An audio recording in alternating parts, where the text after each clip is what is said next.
Greetings, I'm Ted Kroll. I'm here to present the film Shadow of a Doubt, a film directed by Alfred Hitchcock in 1943. Even though it was not a great commercial success, it is said to be Hitchcock's favorite film. There are a couple of reasons for this. It seems the entire process for the making of this film was one of free-flowing creativity without a lot of interference from the producers. The story and script was developed with Thornton Wilder, the novelist and playwright who wrote Our Town, a play that is set in a small American town much like Santa Rosa, the setting in Northern California where this film was shot on location. A situation that was somewhat new for a major motion picture. But the film also contains some of the themes that are near and dear to Hitchcock. Danger and evil lurking in placid so-called normal situations. The mixture of humor intermixed with truly dark situations. Complacency and innocence broken by sinister and malevolent antagonists. Here we see Hitchcock's small appearance in the film. In a card game, he is the one holding all the spades. The credits include this unusual tribute to Thornton Wilder's contribution, showing that Wilder's important role in the development of this film.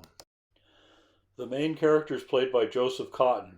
This is one of his finest roles where he plays a dapper gentleman who is a pathological killer of rich widows. He is truly one of Hitchcock's most insane protagonists.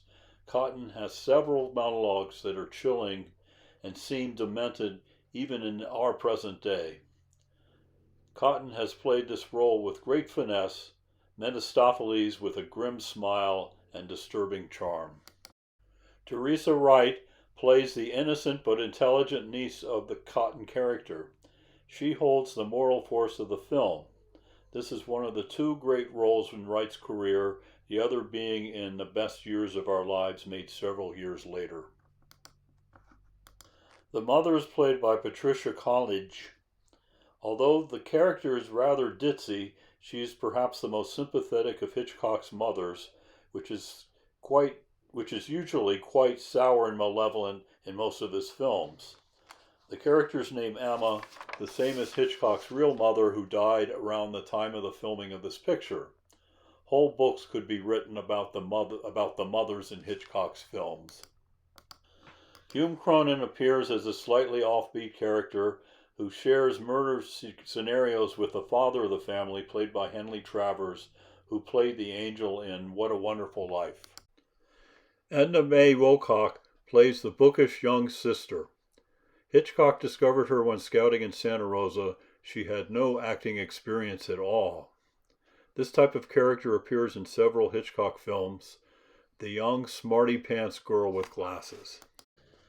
And there are two detectives played by Wallace Ford and MacDonald Carey. Carey is okay in his role, but has the weakest acting chops in the entire cast. Like I said earlier, the exteriors of the film were shot on location in Santa Rosa, California. This makes Shadow of a Doubt Hitchcock's first completely American film and provides the so-called normal setting that is polluted by evil. The interior shots were done in Hollywood, but it's amazing how they all blend seamlessly. Beautiful camera work throughout. The musical score contains variations on the Merry Widow Waltz. Cotton's character is called the Merry Widow Murderer in the press. The theme is in the musical score, but also is hummed by the characters themselves at times, and even appears in the Times chimes that sound off now and then. The film is filled with many of Hitchcock's stylistic touches. The train pulls into town puffing black smoke. The devil is approaching. Here is a trademark high view geometric shot that is typical in many Hitchcock films. There are several extreme tracking shots going from wide angle to close-ups and vice versa. Here the camera pulls back from the ring and soars up until we see Teresa Wright standing in her shadow. This is the shadow of the doubt when she discovers her uncle's true identity. Here the camera goes the other way from a wide-angle shot into a close-up to the ring, to sort of a reverse of what we just saw in the shot mentioned earlier.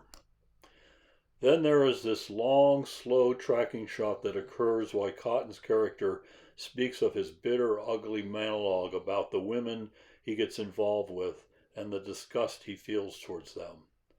This ends with Cotton turning and gazing at the audience. This is one of Hitchcock's most disturbing and chilling moments in all his films. In critical studies about this film, there is a lot of discussion about doubles and the number 2 that occurs throughout the film. There are 2 Charlies. Cotton is Uncle Charlie, and then Wright is the Charlie named after him. They are introduced in identical positions. There are also visual cues that distinguish the 2. Uncle Charlie is dirty and ugly. The shot of the bridge in New Jersey with the bum precedes his introduction of him lying on the bed. By contrast, the young Charlie is introduced by shots of the vibrant city of Santa Rosa, but then she too is seen lying on the bed in the exact same pose as her uncle. Also, there are 2 rhyming shots where the characters are talking to somebody standing in the doorway. There are some large connections between the 2.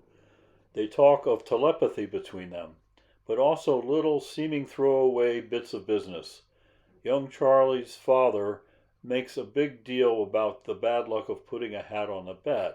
Uncle Charlie defiantly throws his hat on the bed after seeing 2 older ladies out the window. And while it is a small bit, young Charlie is seen casually putting her mother's hat on the bed. The film is filled with these sorts of details.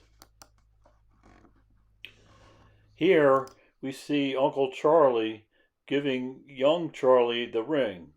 It looks almost as if he is proposing to her. More doubles and 2s. They go to a bar called the Till 2, and then there are always 2 detectives. Perhaps the most important use of doubles in this story is the house has 2 stairways. Most of all Hitchcock films have stairways that figure prominently in the action of the film. Here the front stairway is open and public at first, but later becomes kind of sinister with Charlie standing in the doorway looking up at her uncle. And then there's the back stairway that allows for secrets and hiding and almost proves fatal to young Charlie. While the film can be enjoyed for its surface story and drama, there are many subtle and deep aspects of the film that aren't apparent at first. As with most Hitchcock films, there is always much more going on than what appears. That is what makes Hitchcock the great artist and genius that he is. Thank you for letting me share my thoughts on this really fine film.